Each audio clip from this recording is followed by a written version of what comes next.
ಎಲ್ರಿಗೂ ನಮಸ್ಕಾರ. ಸುಶಿ info YouTube ಚಾನಲ್ಗೆ ಸ್ವಾಗತ. ಇವತ್ತು ನೋಡಿದ್ರೆ ನಾವು ಸ್ಟಾಫ್ ಸೆಲೆಕ್ಷನ್ ಕಮಿಷನ್ ಕಾರ್ಯವಿರುವಂತಹ ವಿವಿಧ ಹುದ್ದೆಗಳ ಬಗ್ಗೆ ಸಂಪೂರ್ಣ ಮಾಹಿತಿ ನೋಡ್ತಾಗೋಣ. ಬನ್ನಿ ವಿಡಿಯೋನ ಪ್ರಾರಂಭ ಮಾಡೋಣ. ವಿಡಿಯೋ ಪ್ರಾರಂಭ ಮಾಡೋದಕ್ಕಿಂತ ಮುಂಚೆ ಇದೇ ಮೊದಲನೇ ಬಾರಿಗೆ ನಮ್ಮ ಚಾನಲ್ಗೆ ಭೇಟಿ ನೀಡಿದರೆ ತಪ್ಪದೆ ಸಬ್ಸ್ಕ್ರೈಬ್ ಮಾಡಿ ಅಂತ ಕೇಳ್ಕೊಳ್ತಾ ವಿಡಿಯೋನ ಪ್ರಾರಂಭ ಮಾಡೋಣ. ಅಧಿಕೃತವಾದ ಸೂಚನೆ ಸ್ಟಾಫ್ ಸೆಲೆಕ್ಷನ್ ಕಮಿಷನ್ನಿಂದ ಏನೇನು ಮಾಹಿತಿ ಇದೆ ನೋಡ್ತಾ ಹೋಗೋಣ. ಕಂಬೈನ್ಡ್ ಗ್ರಾಜ್ಯುಯೇಟ್ ಲೆವೆಲ್ ಎಕ್ಸಾಮಿನೇಷನ್ 2025 ಅಂತ ಹೇಳಿ 2025 ಗ್ರಾಜ್ಯುಯೇಟ್ ಲೆವೆಲ್ ಎಕ್ಸಾಮಿನೇಷನ್ಗೆ ಕಾಲ್ ಮಾಡ್ತಾ ಇದ್ದಾರೆ. ಡೀಟೇಲ್ಸ್ ಕೊಟ್ಟಿದ್ದಾರೆ ನೋಡ್ತಾ ಹೋಗೋಣ. ಇಂಪಾರ್ಟೆಂಟ್ ಡೇಟನ್ನು ಕೊಟ್ಟಿದ್ದಾರೆ ನೋಡ್ತಾ ಹೋಗೋಣ.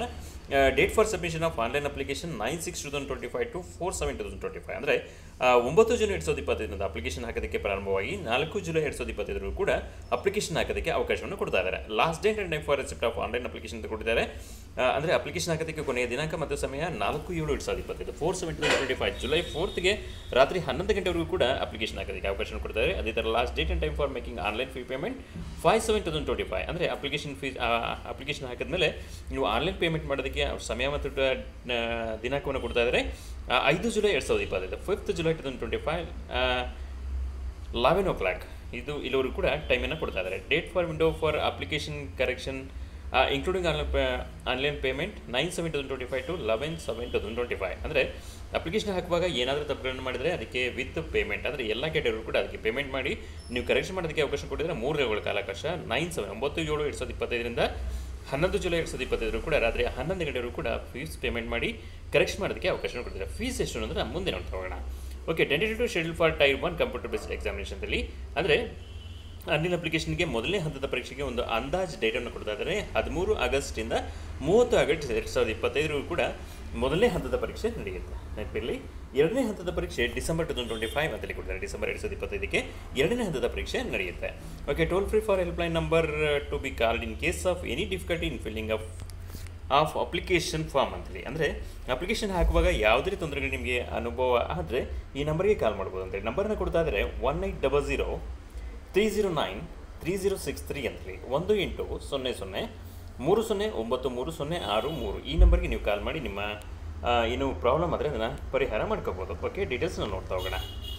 ಯಾವ ಪೋಸ್ಟ್ ಇದೆ, ಏನು ಕ್ವಾಲಿಫಿಕೇಷನ್ ಇದೆ, ಎಕ್ಸಾಮ್ ಇದೆಯಾ ಇಲ್ವಾ, ಹೇಗೆ ಅಪ್ಲಿಕೇಶನ್ ಆಗೋದು, ಇದರ ಸಂಪೂರ್ಣ ಮಾಹಿತಿನ ನೋಡ್ತಾ ಹೋಗೋಣ. ಇಲ್ಲಿ 4 ತರಹದ ಪೋಸ್ಟ್ಗೆ ಕಾಲ್ ಮಾಡ್ತಾ ಇದ್ದಾರೆ. ಅಂದರೆ 4 ತರಹದ ಸ್ಯಾಲರಿ ಇರುವಂತಹ ಪೋಸ್ಟ್ಗೆ ಕಾಲ್ ಮಾಡಿದ್ದಾರೆ.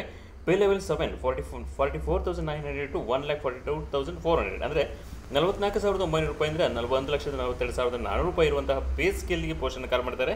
Assistant section officer central secretariat service group B ಅಂತೇಳಿ ಅದು 20 ಇಂದ 30 years ಏಜ್ ಲಿಮಿಟ್ ಇರಬೇಕಾಗಿದೆ. ಅದೇ ಥರ assistant section officer intelligence bureau group B post ಇದು ಕೂಡ 18 ರಿಂದ 30 ವರ್ಷಗಳ ಏಜನ್ನು ಕೇಳ್ತಾ ಇದ್ದಾರೆ.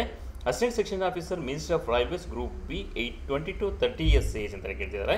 Assistant section officer ministry of external affairs group B post ಇದು ಕೂಡ 20 to 30 years. Assistant section officer AFHQ ಅಂತೇಳಿ ಕೊಟ್ಟಿದ್ದಾರೆ. ಗ್ರೂಪ್ ಬಿ ಪೋಸ್ಟ್ ಇದು ಕೂಡ 20 ಇಂದ 30 years ಒಳಗಡೆ ಏಜ್ ಇರಬೇಕಾಗುತ್ತೆ. ಅದೇ ಥರ assistant section officer ministry of electronics and information technology group B post ಇದು ಕೂಡ 18 ರಿಂದ 30 ವರ್ಷಗಳ ಒಳಗಡೆ ಇರಬೇಕಾಗುತ್ತೆ. Assistant section officer other ministers department organisation ಅಂತ ಕೊಟ್ಟಿದ್ದಾರೆ. ಗ್ರೂಪ್ ಬಿ ಪೋಸ್ಟ್ ಇದು ಕೂಡ 18 ರಿಂದ 30 ವರ್ಷಗಳ ಒಳಗಡೆ ಏಜ್ ಇರಬೇಕಾಗುತ್ತೆ. Inspector of income tax CBDT ಅಂತೇಳಿ ಇದು ಕೂಡ ಗ್ರೂಪ್ ಸಿ ಪೋಸ್ಟ್ ಆಗಿದೆ. 18 ರಿಂದ 30 ವರ್ಷಗಳ ಒಳಗಡೆ ಏಜ್ ಇರಬೇಕಾಗುತ್ತೆ.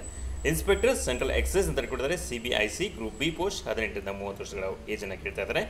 Inspector preventive officer, inspector examination ಈ 3 ಪೋಸ್ಟ್ಗಳು ಕೂಡ ಗ್ರೂಪ್ ಬಿ ಪೋಸ್ಟು 18 ರಿಂದ 30 ವರ್ಷದ ಒಳಗಡೆ ಇರಬೇಕಾಗುತ್ತೆ. ಅಸಿಸ್ಟೆಂಟ್ ಎನ್ಫೋರ್ಸ್ಮೆಂಟ್ ಆಫೀಸರ್ ಅಂತೇಳಿ director of enforcement department of revenue group B post 18 ರಿಂದ 30 ವರ್ಷ. Sub inspector central bureau of investigation group B 20 to 30 years. Inspector of post department of post minister of communication group B 18 to 30 years of age. Inspector central bureau of narcotic minister of finance group B post 18 to 30 years. Section head directorate general of foreign trade group B 18 to 30 years. ಇಷ್ಟು ಕೂಡ pay level 44,900 ಇಂದ 1,42,400 ರೂಪೀಸ್ವರೆಗೂ ಕೂಡ pay scale ಇರುವಂತಹ ಪೋಸ್ಟ್ಗಳು ಒಳ್ಳೆ ಪೋಸ್ಟ್ಗಳಿದೆ. Group B ಮತ್ತು C ಅಲ್ಲಿ ಇರೋದು ಏಜನ್ನು ಕೂಡ ಕೊಡ್ತಾ ಇದ್ದಾರೆ.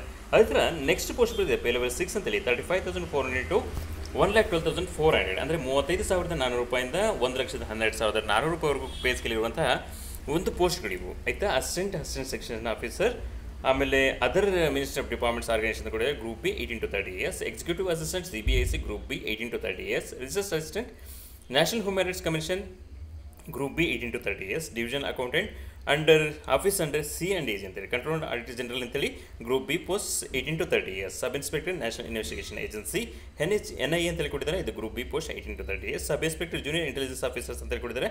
ನಾರ್ಕೆಟಿಕ್ ಕಂಟ್ರೋಲ್ ಬ್ಯೂರೋ ಅಂತೇಳಿ group B post 18 to 30 years. Okay, junior statistical officers ministry of statistics and programme implementation group B post ಇದು ಕೂಡ 18 to 32 ಇಯರ್ಸ್. ನೆಕ್ಸ್ಟ್ ಪೋಸ್ಟನ್ನು ಕೊಡ್ತಾರೆ ಸ್ಟಾಟಿಸ್ಟಿಕಲ್ ಇನ್ವೆಸ್ಟಿಗೇಟರ್ ಗ್ರೇಡ್ 2 ಅಂತೇಳಿ ministry of home affairs group B post 18 to 30 years. Office superintendent ಅಂತೇಳಿ CBDT ಅಂತೇಳಿ ಕೊಟ್ಟಿದ್ದಾರೆ group B post ಇದು ಕೂಡ 18 to 30 years age ಒಳಗಡೆ ಇರಬೇಕಾಗುತ್ತೆ. ಇದಿಷ್ಟು ಕೂಡ ಪೇ ಲೆವೆಲ್ 6 ಇರುವಂಥದ್ದು. ಅದೇ ಥರ ಪೇ ಲೆವೆಲ್ 5ಗೆ ಬಂದರೆ 29,200 ಟು 92,300 ಅಂತೇಳಿ 29,200 ರೂಪಾಯಿಂದ 92,300 ರೂಪಾಯಿ ಇರುವಂತಹ ಸ್ಯಾಲ್ರಿ ಇರುವಂತಹ ಪೋಸ್ಟ್ಗಳಿದ್ದು ಆಡಿಟರ್ ಆಫೀಸರ್ ಅಂಡರ್ C&AG ಅಂತೇಳಿ ಕಂಟ್ರೋಲ್ ಆಡಿಟರ್ ಜನರಲ್ ಅಂತೇಳಿ, ಅದಾದಮೇಲೆ auditor office under CGDA, auditor other ministry department, accountant office under C&AG ಅಂತೇಳಿ, ಅದಾದಮೇಲೆ accountant control general and accountant ಅಂತೇಳಿ, ಅಕೌಂಟೆಂಟ್ ಜೂನಿಯರ್ ಅಕೌಂಟೆಂಟ್ ಅಂತೇಳಿ ಅದರ್ ಮಿನಿಸ್ಟ್ರಿ ಡಿಪಾರ್ಟ್ಮೆಂಟ್ ಅಂತೇಳಿ. ಇವಿಷ್ಟು ಕೂಡ ಗ್ರೂಪ್ ಸಿ ಪೋಸ್ಟು 18ರಿಂದ 27 ವರ್ಷಗಳ 18 to 27 ಇಯರ್ಸ್ ಒಳಗಡೆ ಏಜ್ ಇರಬೇಕಾಗುತ್ತೆ. ಅದೇ ಥರ ನೆಕ್ಸ್ಟ್ ಪೇ ಲೆವೆಲ್ 4 ಅಂತೇಳಿ ಬರ್ತಿದೆ 25,500 to 81,100 ಅಂದರೆ 25,500 ರೂಪಾಯಿಂದ 81,100 ರೂಪಾಯಿವರೆಗೂ ವೇತನ ಶ್ರೇಣಿ ಇರುವಂತಹ ಹುದ್ದೆಗಳು ಇಲ್ಲಿ ಕೊಡ್ತಾರೆ. ಪೋಸ್ಟಲ್ ಅಸಿಸ್ಟೆಂಟ್, ಸಾರ್ಟಿಂಗ್ ಅಸಿಸ್ಟೆಂಟ್ ಅಂತೇಳಿ, ಅದೇ ಥರ senior secretary assistant or upper division clerk ಅಂತೇಳಿ ನಮ್ಮ ಕರ್ನಾಟಕ ಗೌರ್ಮೆಂಟ್ ಆದರೆ FD ಅಂತ ಅನ್ಕೊಳ್ಳೋಣ. ಸೀನಿಯರ್ ಅಡ್ಮಿನಿಸ್ಟ್ರೇಟಿವ್ ಅಸಿಸ್ಟೆಂಟ್ ಅಂತೇಳಿ, ಅದೇ ಥರ tax assistant in CBDT, tax assistant CBIC, sub inspector central bureau of narcotic minister of finance ಅಂತೇಳಿ ಗ್ರೂಪ್ ಸಿ ಪೋಸ್ಟ್ ಇದೆ. ಇದಿಷ್ಟು ಪೋಸ್ಟ್ಗಳು ಕೂಡ 18 to 27 ಇಯರ್ಸ್ ಒಳಗಡೆ ಏಜ್ ಇರಬೇಕಾಗುತ್ತೆ. 18ರಿಂದ 27 ವರ್ಷಗಳ ಒಳಗಡೆ ಏಜ್ ಇರೋರು ಈ ಪೋಸ್ಟ್ಗೆ ಅಪ್ಲೈ ಮಾಡ್ತಾ ಹೋಗ್ಬೋದು. ಈ ಥರ 4 ಲೆವೆಲ್ಗೆ 4 ಪೇ ಲೆವೆಲ್ಗೆ ಇರುವಂತಹ ಪೋಸ್ಟ್ಗಳಿಗೆ ಅಪ್ಲಿಕೇಶನ್ ಕಾಲ್ ಮಾಡಿದ್ದಾರೆ. ಈ ಎಲ್ಲ ಪೋಸ್ಟ್ಗಳಿಗೂ ಕೂಡ ನೀವು ಒಂದೇ ಅಪ್ಲಿಕೇಶನ್ ಹಾಕ್ತೀರಾ, ಒಂದೇ ಎಕ್ಸಾಮ್ ಬರ್ತೀರಾ, ಒಂದೇ ಫೀಸನ್ನು ಕೂಡ ಕಟ್ತೀರಾ. ಆದರೆ ಕ್ವಾಲಿಫಿಕೇಷನ್ ಕೆಲವೊಂದು ಪೋಸ್ಟ್ಗಳಿಗೆ ಮಾತ್ರ ಡಿಫ್ರೆನ್ಸ್ ಆಗುತ್ತೆ. ನಾರ್ಮಲಿ ಎಲ್ಲ ಪೋಸ್ಟ್ಗಳು ಕೂಡ ಗ್ರ್ಯಾಜುಯೇಷನ್ ಪಾಸ್ ಆಗಿರಬೇಕಾಗುತ್ತೆ, ನೀವು ಡಿಗ್ರಿ ಪಾಸ್ ಆಗಿರಬೇಕಾಗುತ್ತೆ ಈ ಪೋಸ್ಟ್ಗಳಿಗೆ ಅಪ್ಲಿಕೇಶನ್ ಹಾಕೋದಕ್ಕೆ. ಓಕೆ, ನೆಕ್ಸ್ಟ್ ನೋಡಿದಾಗೋಣ ಏನೇನಿದೆ ಅಂತೇಳಿ. ವೇಕೆನ್ಸೀಸ್ ಆ್ಯಂಡ್ ರಿಸರ್ವೇಷನ್ ಅಂತ ಕೊಡಿದ್ರೆ ಇಂಪಾರ್ಟೆಂಟ್ ಪಾಯಿಂಟ್ ಇದೆ. ಇಲ್ಲಿ ಎಷ್ಟು ಪೋಸ್ಟ್ಗಳಿಗೆ ನಾವು ಅಪ್ಲಿಕೇಶನ್ ಹಾಕ್ಬೋದು, ಎಷ್ಟು ಪೋಸ್ಟ್ಗಳಿಗೆ ಕಾಲ್ ಮಾಡಿದ್ದಾರೆ. ಓಕೆ, ನೋಡ್ತಾ ಹೋಗೋಣ. ಇಲ್ಲಿ ನಾವು ಅಬ್ಸರ್ವ್ ಮಾಡ್ತಾ ಹೋಗೋದಾಗುತ್ತೆ. ವೇಕೆನ್ಸೀಸ್ ದೇರ್ ಆರ್ ಅಪ್ರಾಕ್ಸಿಮೇಟ್ ಅಂತೇಳಿ ಕೊಡ್ತಾ ಇದ್ದಾರೆ. ಅಪ್ರಾಕ್ಸಿಮೇಟ್ ವೇಕೆನ್ಸೀಸನ್ನು ಇಲ್ಲಿ ಕೊಡ್ತಾ ಇದ್ದಾರೆ. ಇಲ್ಲಿ ವೇಕೆನ್ಸೀಸ್ ಆ್ಯಂಡ್ ರಿಸರ್ವೇಷನ್ ಅಬ್ಸರ್ವ್ ಮಾಡಿ, ಇಲ್ಲಿ ಕ್ಲಿಯರ್ ಆಗಿದೆ. 14,582 ಅಂತೇಳಿ ಅಂದರೆ 14,582 ಪೋಸ್ಟ್ಗಳಿಗೆ ಈಗ ಅಪ್ಲಿಕೇಶನ್ ಕಾಲ್ ಮಾಡಿದರೆ ಇದು ಅಪ್ರಾಕ್ಸಿಮೇಟ್. ಇದು ಹೆಚ್ಚು ಕೂಡ ಆಗ್ಬೋದು, ಕಡಿಮೆ ಕೂಡ ಆಗ್ಬೋದು. ಅಂದರೆ ಕಡಿಮೆ ತುಂಬ ಕಡಿಮೆ ಆಗಲ್ಲ, ಹೆಚ್ಚಾಗೋ ಚಾನ್ಸಸ್ ಹೆಚ್ಚಿರುತ್ತೆ.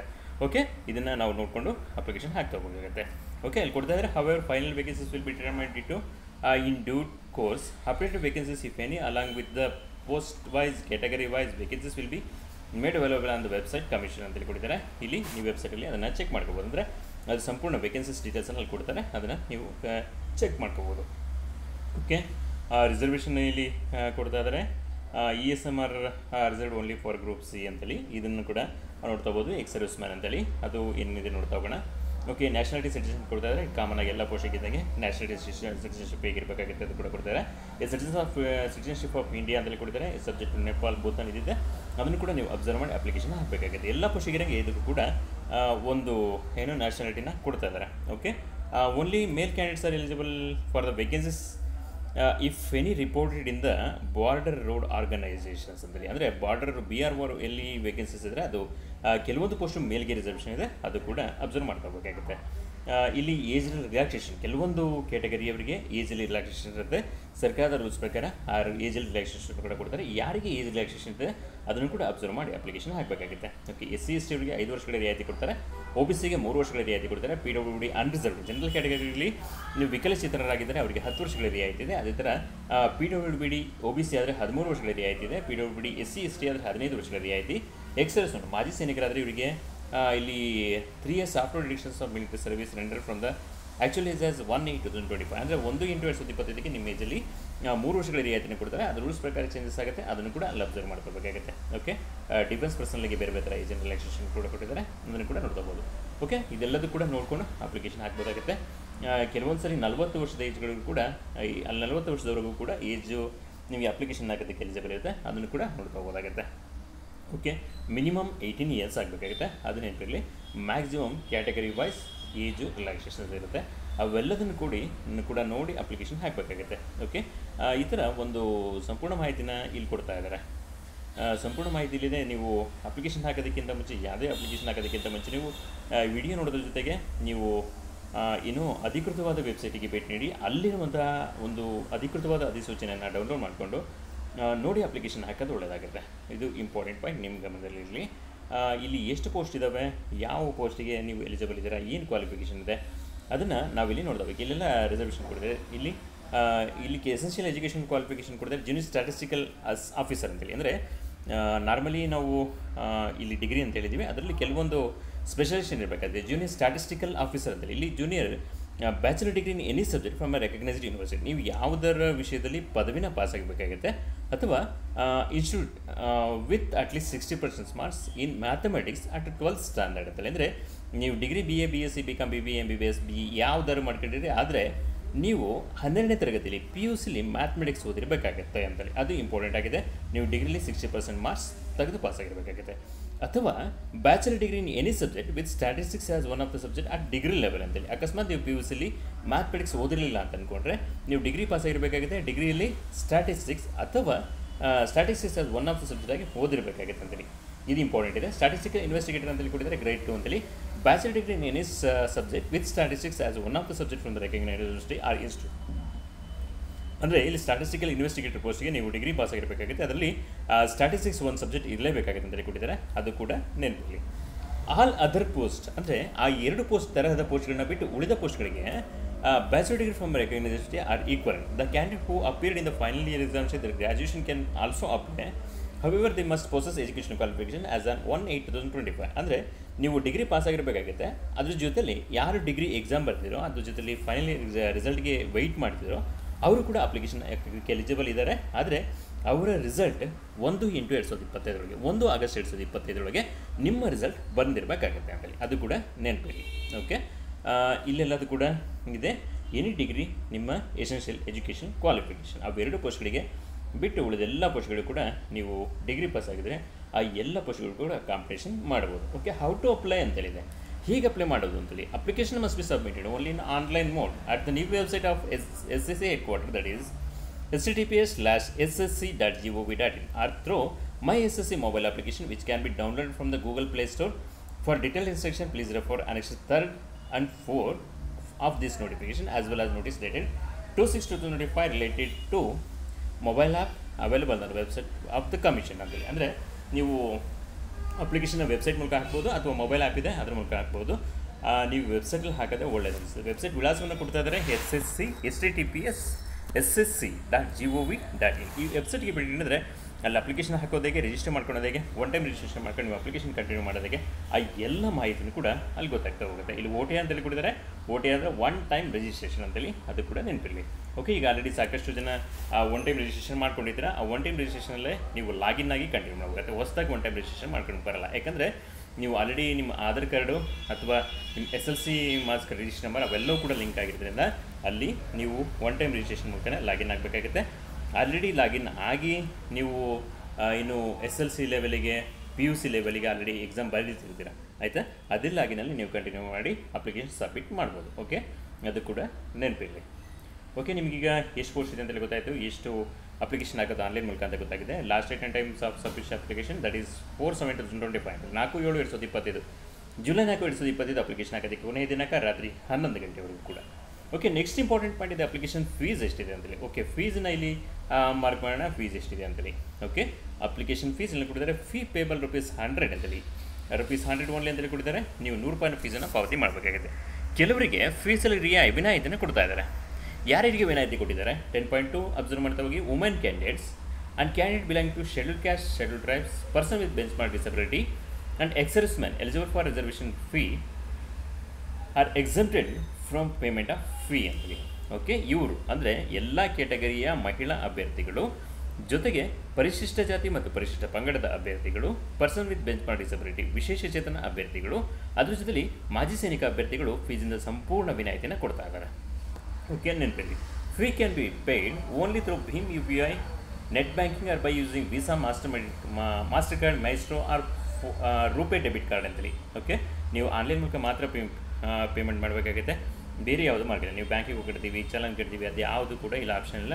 ಡೈರೆಕ್ಟಾಗಿ ಆನ್ಲೈನ್ ಮೂಲಕನೇ ಪಾವತಿ ಮಾಡಬೇಕಾಗುತ್ತೆ. ಭೀಮ್ UPI ಅಂದರೆ ನೀವು ಫೋನ್ಪೇ, ಗೂಗಲ್ ಪೇ ಯೂಸ್ ಮಾಡ್ತಿಲ್ಲ, ಅದೇ ಥರ ಇಲ್ಲಿ Visa, Maestro credit card, RuPay debit card ಅಂದರೆ ನಿಮ್ಮದು ATM ಕಾರ್ಡ್ ಇದೆಯಲ್ಲ ಅದ್ರ ಮೂಲಕ ಪಾವತಿ ಮಾಡ್ಬೋದು. Okay, online fee can be paid by candidate up to 5/7/2025 ಅಂತೇಳಿದರೆ 5/7/2025 ರಾತ್ರಿ 11 ಗಂಟೆವರೆಗೂ ಕೂಡ ಫೀಸ್ ಕಟ್ಟೋದಕ್ಕೆ ನಿಮಗೆ ಕಾಲಾವಕಾಶ ಇದೆ. ಓಕೆ, ಅದು ಕೂಡ ನೆನಪಿರಲಿ. ಇಲ್ಲಿ ನೀವು ಇನ್ನು ಫೀಸ್ ಕಂಪಲ್ಸರಿ ಪೇ ಮಾಡಬೇಕಾಗುತ್ತೆ. ಯಾರಿಗೆ ಅಪ್ಲಿಕೇಶನ್ ಫೀಸ್ ಇಲ್ಲೋ ಅವ್ರದ್ದು ಮಾತ್ರ ಫೀಸ್ ಪೇ ಮಾಡೋಂಗಿಲ್ಲ. ಯಾರು ಪೇಮೆಂಟ್ ಮಾಡಲು ಅವ್ರ ಅಪ್ಲಿಕೇಶನ್ ರಿಜೆಕ್ಟ್ ಆಗೋ ಚಾನ್ಸಸ್ ಇರುತ್ತೆ. Window flow application form correction ಅಂತೇಳಿ, ಅಂದರೆ ಅಪ್ಲಿಕೇಶನಲ್ಲಿ ನೀವು ತಪ್ಪು ಮಾಡದಂಗೆ ಅಪ್ಲಿಕೇಶನ್ ಹಾಕೋದು ಒಳ್ಳೆಯದು. ಆಕಸ್ಮಿಕವಾಗಿ ನೀವು ತಪ್ಪನ್ನು ಮಾಡಿದ್ರೆ ಕರೆಕ್ಷನ್ ಮಾಡೋದಕ್ಕೆ ಟೈಮನ್ನು ಕೂಡ ಕೊಟ್ಟಿದ್ದಾರೆ. 9/7/2025 ಟು 11/7/2025 11 ಅವರ್ಸ್ ಅಂತೇಳಿ. ಓಕೆ, 23 ಅವರ್ಸ್ ಅಂತೇಳಿ ಕೊಟ್ಟಿದ್ದಾರೆ. 11 ಅವರ್ಸ್ ಅಂತ ರಾತ್ರಿ 11 ಗಂಟೆವರೆಗೂ ಕೂಡ ನಿಮಗೆ ಅಪ್ಲಿಕೇಶನ್ ಕರೆಕ್ಷನ್ ಮಾಡೋದಕ್ಕೆ ಟೈಮ್ ಇರುತ್ತೆ.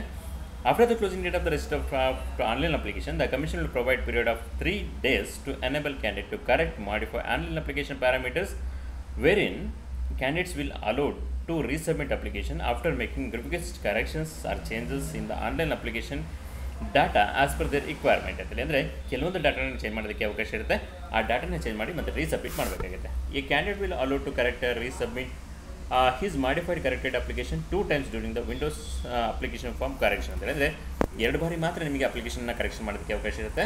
ಅದನ್ನು ನೋಡಿಕೊಂಡು ನೀವು ಅಪ್ಲಿಕೇಶನ್ ಕರೆಕ್ಷನ್ ಮಾಡಬೇಕಾಗುತ್ತೆ. Only those candidate will be allowed to make corrections in the application form whose completed online application along with the payment of request fee have been received by the commission with specified period ಅಂತೇಳಿ. ಅಂದರೆ ಯಾರು application ಹಾಕಿ fees ಕಟ್ಟಿರ್ತಾರೋ ಅಂಥವ್ರಿಗೆ ಮಾತ್ರ correction ಮಾಡೋದಕ್ಕೆ ಅವಕಾಶ ಇರುತ್ತೆ. ಕೆಲವರು application ಹಾಕಿರ್ತಾರೆ ಆದರೆ ಫೀಸ್ ಕಟ್ಟೋಕ್ಕಿರಲ್ಲ. ನಾನು ಆಮೇಲೆ ಕರೆಕ್ಷನ್ ಮಾಡಿ ಫೀಸ್ ಕಟ್ತೀನಿ, ಅದು ಯಾವುದಕ್ಕೂ ಕೂಡ ಅವಕಾಶ ಇಲ್ಲ ಅಂತೇಳಿ ಕ್ಲಿಯರಾಗಿ ಹೇಳಿದ್ದಾರೆ.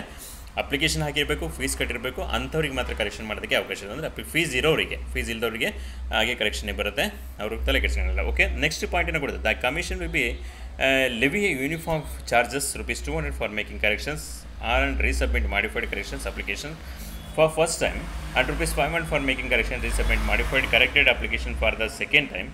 The correction charges will be applicable to all candidates irrespective of their gender category ಅಂತೇಳಿ. ಅಂದರೆ ಮೊದಲನೇ ಸಾರಿ ನೀವು ಅಪ್ಲಿಕೇಶನ್ ಕರೆಕ್ಷನ್ ಮಾಡ್ತೀರಿ ಅಂದರೆ ₹200 ಪಾವತಿಸಬೇಕಾಗುತ್ತೆ. ಎರಡನೇ ಸಾರಿ ಅಪ್ಲಿಕೇಶನ್ ಕರೆಕ್ಷನ್ ಮಾಡ್ತೀರಿ ಅಂದರೆ ₹500 ಪಾವತಿಸ್ಬೇಕು. ಆ 3 ದಿನಗಳಲ್ಲಿ ಮಾತ್ರ, ಆಯಿತಾ. ಎರಡನೇ ಸಾರಿ ನೀವು ಅಪ್ಲಿಕೇಶನ್ ಕರೆಕ್ಷನ್ ಮಾಡಿದರೆ ₹500 ಫೀಸು.